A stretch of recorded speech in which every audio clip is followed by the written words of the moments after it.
you for tuning in to Hacks and Hobbies with your host, Junaid. In Season 2 of Hacks and Hobbies, we're visited by our amazing guests coming from all walks of life. We want to learn their story, their struggles, and their journey on how they got to where they are today.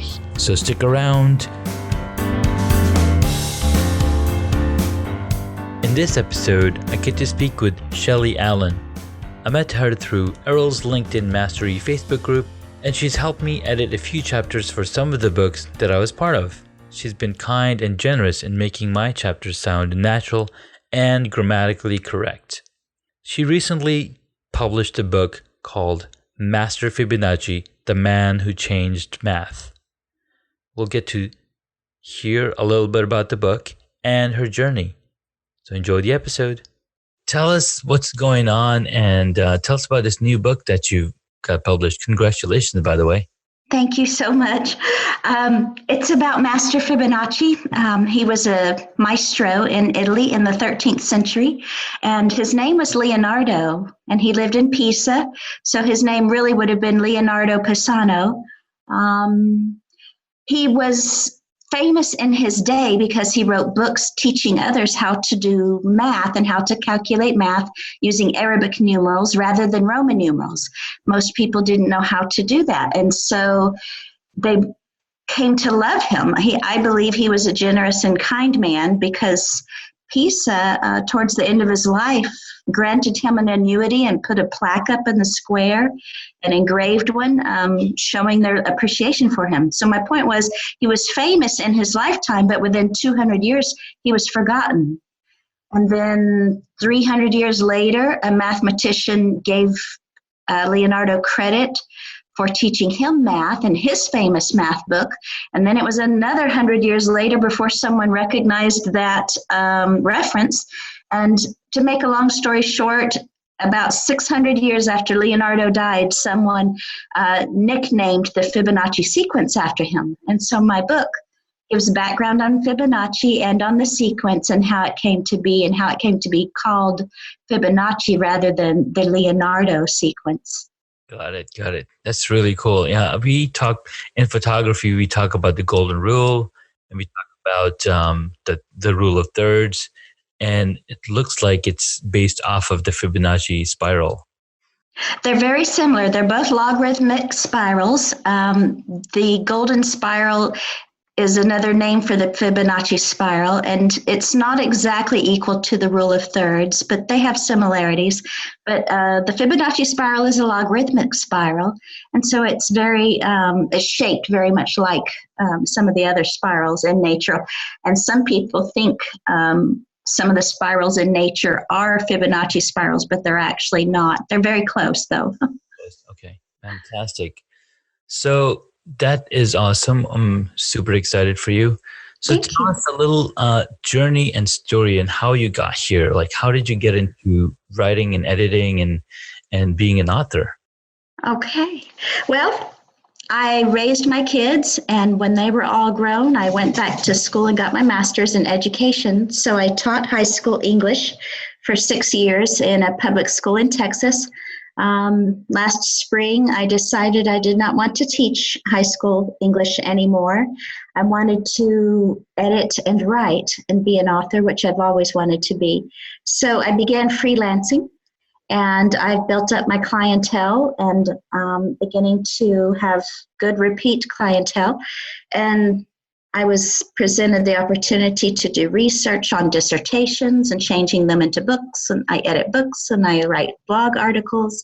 I do all kinds of editing and writing, and I've just never been happier, to be honest. So I'm finally doing what I've always wanted to do, is what it all comes down to. That's really, really awesome. I mean, getting to do what you love and making it a reality and being, out there, making it happen. It's really a dream of mine as well. And even though I've got a ton of hobbies, they're still just hobbies and not something that's a full-time gig. But eventually that's the goal.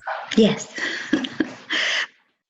Well, when you work at what you love and you become so good at it, you attract other people who love what you're doing if they don't necessarily love doing what you do, but they can see the passion in you. They can see the quality of work you provide because you love doing what you're doing. I believe eventually many people are able to turn their hobbies into full-time careers. They're much happier and healthier, I believe, when they're able to do that. So I hope you will be able to. Awesome. Thank you so much. Yes, that is the goal. And it definitely takes time. It takes effort into getting to that point. So just plugging away. Yes. And, hopefully something comes out of it.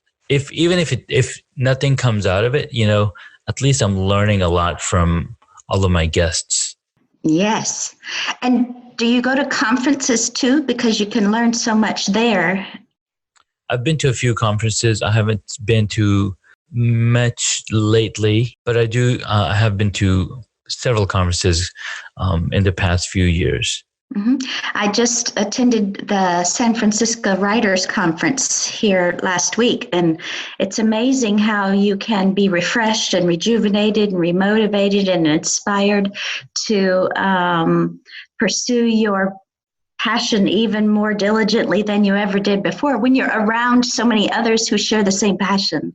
So even if you don't learn, I did learn a lot at the conference, but even if you don't learn anything phenomenal, it's just a blessing to be around others who are learning from you and getting inspired by your stories, and you share your story. It's an energy.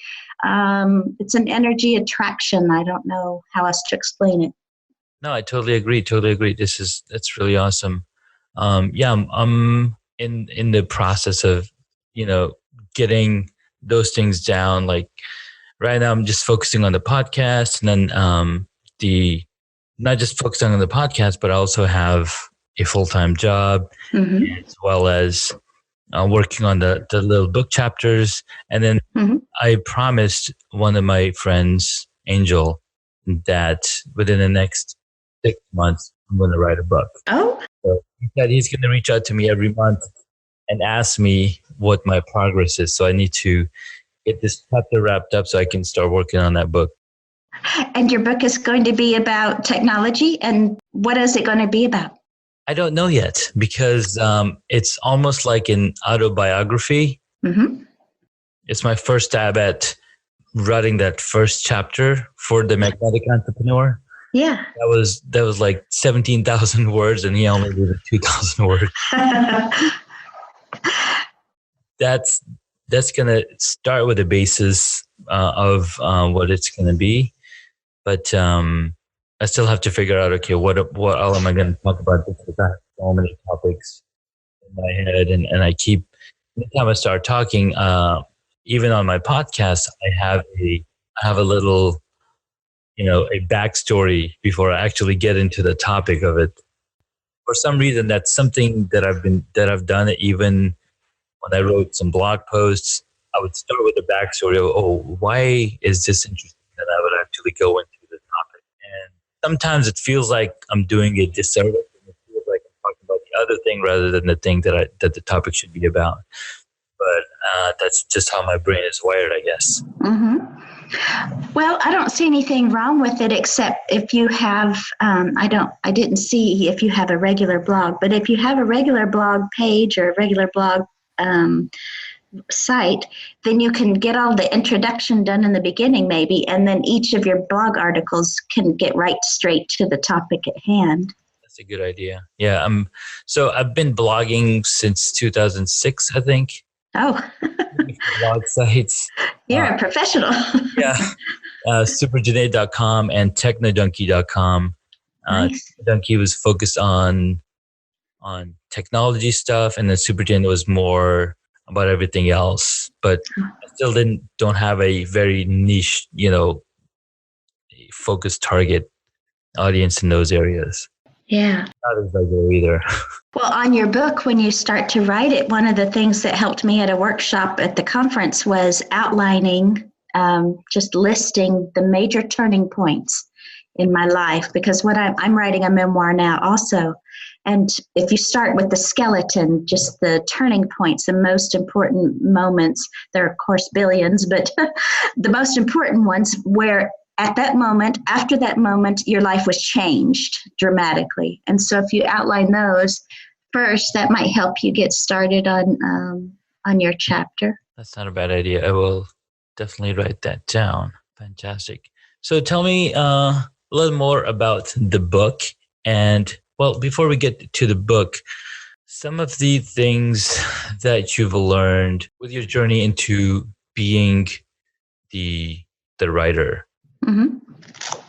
So like some of the lessons that you've learned going through writing your own book, and or I know outlining is super important.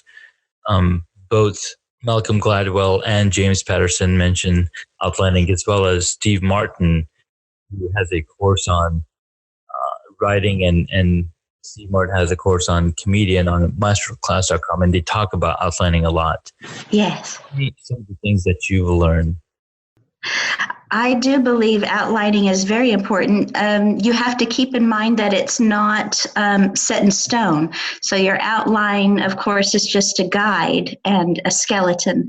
And as you put the flesh of the topics that you address on the skeleton, it's not always going to look exactly the way you imagined it would when you began. So that's one of the first things I learned as I outlined the book. And as I did more research, I found things that I wanted to put in the book that I didn't even think about when I was starting the book. And some of the things I thought I would put in the book, of course, did not end up in the book. And that's probably the way it is with every book. So that's one of the things I learned is don't be married to your first idea. It's going to change. It's going to evolve. And so you also have to be willing to edit.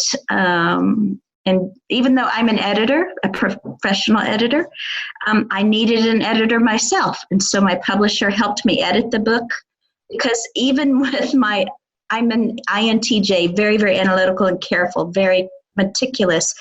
Even at that, I still had errors, and he found some, and then I would go over the document again, and I found some more. So that's one of the things I definitely have to say to anyone wanting to write a book. You have to have an editor. If you don't, people are not going to want to read your book or buy it. They'll be disappointed if they read it and there are all kinds of errors in it. So those are excellent points on book writing, having an outline, making sure you have a second pair of fresh eyes, because when you're writing your own content, you're sometimes biased and you think every single story is worth having in there. And I go through that all the time when I'm editing podcasts, because we'll have a conversation back and forth, and then I will take so much time in telling my own story, and then like, wait, we need to get back to the guests. And so I'll cut whole chunks of conversations from the podcast episode out, where I might be droning on, or I might be talking which is not relevant. I'll take that out just so the audience is, they're tuned in, they're dialed in into what we're talking about. Well, the point you made is valid, of course. We're biased to our own thinking, but actually physiologically you need an editor, because even if I wasn't biased, and I try not to be biased or married to my ideas, even at that, physiologically, as I'm reading the sentences and paragraphs I wrote, my brain fills in the words, even if they're missing. And so I might have accidentally left a word or two out, and in fact I did. But my brain doesn't see it. My brain has filled it in. You know what I'm saying? So even it's not that I'm biased and I missed some errors. It's that my eyes actually don't even see those errors. So that's another reason why you need a second pair of eyes at least to read your text. Okay, perfect. No, that's a really good point. Anytime I'm talking about and I do this very often when I'm talking to people, is I'll start in the middle of the sentence. They're like, wait, what are you talking about again? My wife tells me, it's like, wait, can you start over? Wait, I just told you. Like, no, start over and tell me the whole thing. So I catch myself doing that. Some really cool questions that we ask guests of the podcast. So what is one hobby that you wish you got into? Oh, flying airplanes. I've always wanted to fly. Now, I have skydived once, but I've always daydreamed of flying, actually flying an airplane, piloting, I should say. That's really cool. My brother and my sister, they took I think they had a Groupon or something they found, and they Yeah. took some lessons on a prop plane. So that was pretty fun. And did they keep up with it? So my brother actually kept up with it, and it's quite expensive because you got to pay like $150 per hour. Uh-huh. You're up there to learn, if you want to become a pilot. Yeah. So it's quite expensive, and they're just going to college right now. So Yes. Well, that's exactly why I couldn't keep up with that hobby, is the expense. all right, next one. What is your favorite movie or TV show? And if none, how about a book? Well, my favorite movie is easy. I've had it for decades. It's an old 1959, I believe, movie called Ben-Hur, and it had Charlton Heston in it. It's Judah Ben-Hur, A Tale of the Christ is the subtitle, I believe. And it won all the Academy Awards that year, so it was actually magnificent. They had a new one come out a year or two ago, and it was nice, but of course I don't think it was as good as the original. I love it. The female protagonist in the story is called Esther. And before I had my children, I told my ex-husband I'd like to name my daughter Esther. And he said, no way. But I did get my way because Ben-Hur, Ben means son. So he was Judah, the son of the house of Hur, H-U-R. And so Ben means son. And so my firstborn son, I did get to name Benjamin. So I named him Ben after the movie Ben-Hur. Very cool. Very cool. All right. What is your favorite superhero? Let's see. I guess any of them that can fly. I don't watch them very much. When I was growing up, I watched the old Adam West Batman and Robin, and I was a fan of that. And I've seen some superhero movies as an adult, but I haven't become attached to any of them. I guess I like Batman the best. Batman takes the win. So some of the superheroes that fly, there's a huge list.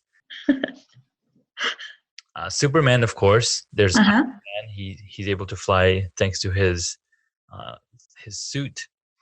There's Vision. There's Doctor Strange can fly because he has the levitation rope, the levitation cage. And there's some new ones that are coming on later this year that they can also fly. Captain Marvel, I think, can fly. Can Iron Man fly? Yes, Iron Man can fly with his suit. Oh, okay. Well, see, that's one of the times your tape skipped. I think I didn't hear you say that. Who's that? What's the name of the man who plays him? Something Downey Jr. Yes, Robert Downey Jr. Oh, yes, I like him, and I like his personality outside of his profession. So I like him. Maybe he's my favorite. Really monumental and important for the Marvel universe and bringing it to where it is. For 10 years, right? He's been Iron Man in almost every movie, and there's mentions of him in movies that he's not in. But yeah, he's really cool. I didn't see the first one or two. I don't even know how many there are. So you see how much of a fan I am. I'm more of a reader than I am a watcher. So, but what I have heard about him and read about him, I like. So that's why. No, the first Iron Man movie that came out in 2008, was actually an independent movie. That Marvel at that time was an independent studio. Jon Favreau was the director, and they picked Robert Downey Jr. and I can't remember the names for some of the actors, but that movie was just amazing. And if you get a chance, go check it out, because you see a universe. I mean, you have no idea that there's going to be 19, 20 more movies coming the next 10 years. How many? There's a total of 22 movies, and oh my gosh, number 22 is coming as Captain Marvel, and the number 22 Avengers, which were Avengers basically Endgame. And then there's more coming after. I mean, this is the phase that they created 3 phases. So there's phase 1, phase 2, and phase 3. Now basically end phase 3 with the end game. Okay. And there will be no more after that? Oh, no. There will be more after that. Yes. Well, the comics have been around for a century now, right? So I imagine they could go on forever. Absolutely. There's so many stories to tell and so much money to make. Yes, well, the fact is it's a genre of storytelling that appeals to a wider and wider audience now. When I was little, cartoons were, of course, very important to my life. They were less so as I was raising my children, but I can see the appeal of them. And what's really is how they've made up almost $14.2 billion from the several movies that they've created. So it's pretty cool. I love, as a literature major, I look at it as just a modern version of the ancient storytelling rituals and the epic journeys that were taught for thousands of years. It's a way of telling universal lessons. It's a way of expressing universal feelings. And it just so happens that in this modern age, movies and film are one of the most profitable and effective ways of telling those stories that have been around for centuries and thousands of years. Exactly. That's exactly what's happening with this. Awesome. Well, I learned something new. That's awesome. So, next question. If you were a board game, what would it be? I guess the first one that comes to mind is Blockus, because when I had my bookstore, I had a coffee bar in it and we had game night, and I bought all kinds of games for the customers and my employees to play. And Blockus was the most popular one. I don't know if you've ever played it. I don't think I have. I'll have to look it up. It's kind of like Tetris, but it's on a board. Oh, I like that. Yeah. I loved Tetris when I played back in the 80s, a long, long time ago, played video games, and I played Tetris. And so Blockus, if you like Tetris, you would like Blockus. Oh, my friend's going to love it. She used to play Tetris all the time, and she was really good at it too. Mm-hmm. Awesome. Okay, so where can my audience find you? I have a website, and it is ruthlessredpen.com, because I'm a ruthless editor, ruthlessredpen.com. And I have a blog on the website there also, which I don't contribute to very often, but about once a month I put an article on there. And I have an Instagram account which contains most of my poetry. I've written hundreds of poems and I put them on Instagram. I'm on Facebook and I'm on LinkedIn. Perfect. I'll be sure to include the links to connect with you on the show notes for this podcast episode. Thank you, Junaid. That's very kind. Absolutely. Well, thank you so much for coming on, Shelley. I wish you the best with promoting your book, and we'll certainly put a link to the book. It's Master Fibonacci, the Man Who Changed Math. We'll put the link to the Master Fibonacci, the book, and you can check out the book, and you can check out what Shelley is doing on her blog and website, as well as LinkedIn and Facebook. Thank you so much. Thank you so much, and you're welcome.